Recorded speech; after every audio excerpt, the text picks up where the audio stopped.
Look behind me. This is the unpredictability index. Look at this number on your screens. This is the winning percentage. And it is instructive that the BJP needs to only have a 33% winning percentage, vote share. The Congress needs 36%. So the odds lengthening, Jay, for the Congress. The Congress needs more votes to win than the BJP. Why is that? Explain this, Jay. Why should the BJP need lesser votes than the Congress? Why are you making it tougher for Rahul Gandhi and Siddaramaiah? Actually, the Congress has a social base that is spread uniformly across the state. The BJP, but for the old Mysore region, is spread uniformly, which means that the BJP's conversion ability is much higher. Most of its votes are concentrated where it can win seats. That's not the case for the Congress. Okay. That's a very interesting observation. So because it's more spread out, it needs much more. Much more. So basically, a greater turnout should actually help the Congress's cause. Would you suggest that, or would you say it actually works in favor for the Bharatiya Janata Party? More voters come out in concentrated areas, it could mean. No, a greater turnout can help the Congress convert more seats because its catchment area and footprint is larger. Let's look at the other. But Let's Jay, look at the number just a minute, Rahul, before you go to the next point. But normally they say greater turnouts could be disadvantage for incumbent governments. How do you factor that in? Completely agree. That was the case in Karnataka till 2004. After 2004, the turnouts have been steady at 65, risen marginally, but governments have changed. So that correlation sort of broke away in 2004 in Karnataka, specifically for the case of Karnataka. Okay, let's look at the second unpredictability factor that has been thrown up. Here you have it, the Reddy and Yeddy combination. Now when this clicks, when 2 plus 1, if I were to quote the Congress party, clicks, you get 87 short seats for the BJP. How do you come to this? Now this is only a cephalogical computation. It's not a ground math. If you add the votes of the BSR Congress and the Yediyurappa's KJP of last election, add them to the BJP's votes, 87 sort of becomes like a base figure for them. They actually come to that number. So is that the reason why you had the BJP giving tickets to the Reddy brothers? Because for them it was a matter of winning.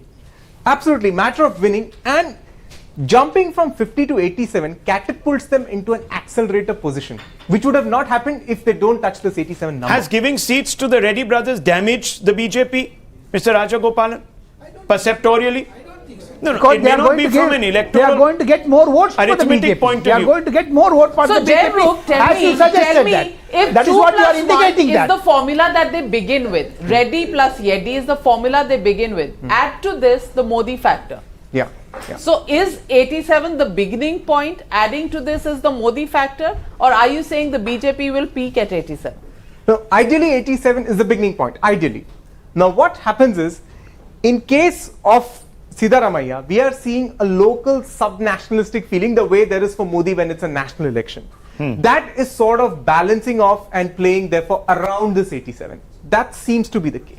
So it's Siddaramaiah who's standing between the BJP and an outright victory. Is that what you're saying? Absolutely. The grassroots appeal. And no wonder he used the outsider card and played it effectively. Let's go to the third one. This is very interesting. Viewers, this is very, very interesting. This is the vote to seat ratio. So the Congress typically needs many more votes to win a seat than the BJP. In fact, the BJP here needs the least number of votes. Yes. Okay, I'll just explain this logic. Yeah, it's the same point but with another perspective. The logic here is that in 2008, when the configuration was similar, Yeddy and Reddy in BJP, JDS, Congress contesting separately, perfectly similar configuration. At that point of time, the conversion means of the total number of votes that the BJP polled, for every 80,000 votes, it won one seat. But the Congress, which incidentally polled 0.7% votes more than the BJP in that election, at every 113,000 it was getting one seat. Okay. So, which means that the BJP, yes, needs a way. Why? Because the footprint is shrunk. Because of this number, the BJP gets stuck to about 2/3 of the seats in the state as its maximum footprint. That's very interesting. That's very interesting. But Jayam, I want to ask you, in any economic theory, it's the assumptions that are most important. So I want to ask you, is the BJP of 2018 the same BJP of 2008? That was Yediyurappa. That was a BJP that was making an entry into the south. That was a new BJP. This is a Yediyurappa post charges against him. This is a BJP with Yediyurappa and Reddy brothers. Is it the same comparable apples versus apples situation? No, I completely agree with you. I'll extend, in fact, what you're saying.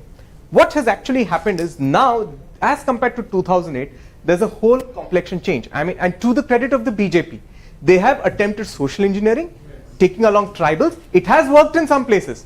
But what has also started working is that with his social welfare state, Siddaramaiah has started taking away a lot of voters from smaller parties, JDS, and even some from the BJP. Right. Therefore, what was a sort of an addition of neat watertight blocks in 2008 is now a melange. Okay, a melange. A melange. Can he actually get it to work together? Will the chemistry be good enough to taste for the voter?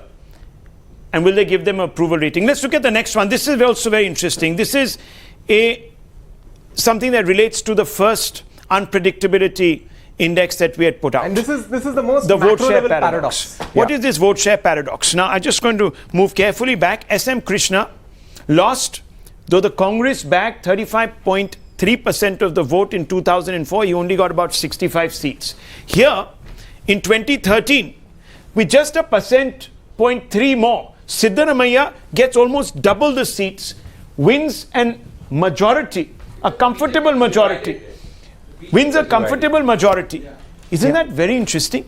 Isn't that very interesting? Because it seems that Congress really needs that 36%. Going back to the first unpredictability index. See, there's one factor we need to talk about now in Karnataka is that we always talk of a triangular fight. However, not by strategy, but by mere default design, the BJP and the JDS have geographically complementary bases. If JDS is strong in one region, by and large the BJP is weak there. Now that, in a sense, creates actually a one-to-one fight for the Congress.